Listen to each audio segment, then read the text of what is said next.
Hey everybody, it's a new episode of Gus Talks Wrestling, and this one is all about the reality series WWE LFG, and more specifically about the results of it now that it's over.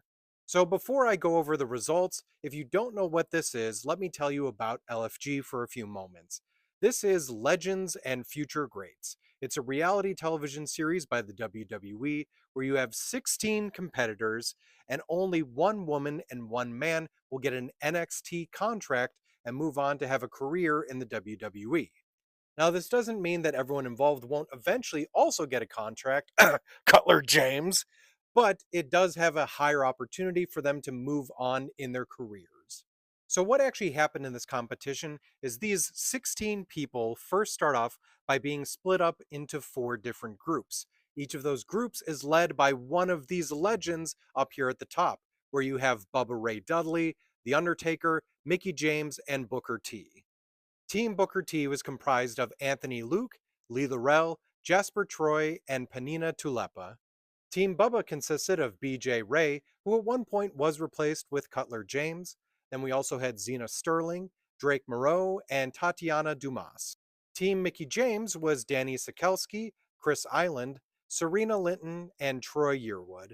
And finally, we had Team Undertaker with Bailey Humphrey, Elijah Holyfield, Tyra May Steele, and Shiloh Hill. So the competition eventually got down to Jasper Troy and Shiloh Hill for the men, and Tyra May Steele and Xena Sterling for the women. So the winners of the first season of LFG was Tyra May Steele for the women and Jasper Troy for the men. When it came to Jasper winning, I was totally fine with that because either one of these guys would do a great job in my opinion.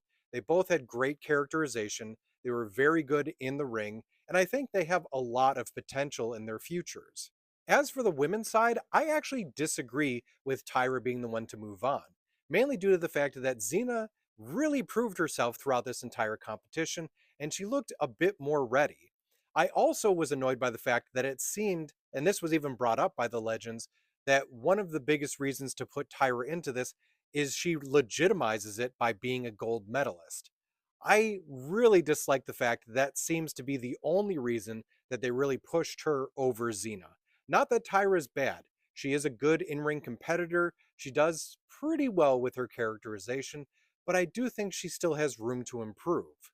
Now, I don't wish any ill will towards either of these wrestlers. I do hope they end up with great careers. But there is a high possibility that both of them could end up just being pushed to the wayside, like other competitions from WWE have been in the past.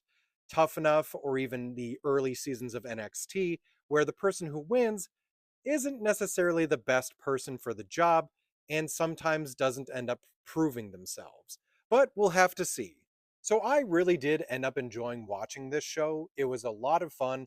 I had some issues with the believability, especially with Cutler James being moved on to NXT while the show was going on, but maybe they'll be better about the timing for season 2, which they have announced that there is going to be a season 2.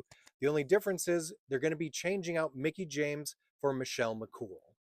So when it came to LFG, what are all of your opinions? Did you like the show? Are you excited for season 2? And are you happy or upset with the people who ended up winning the competition?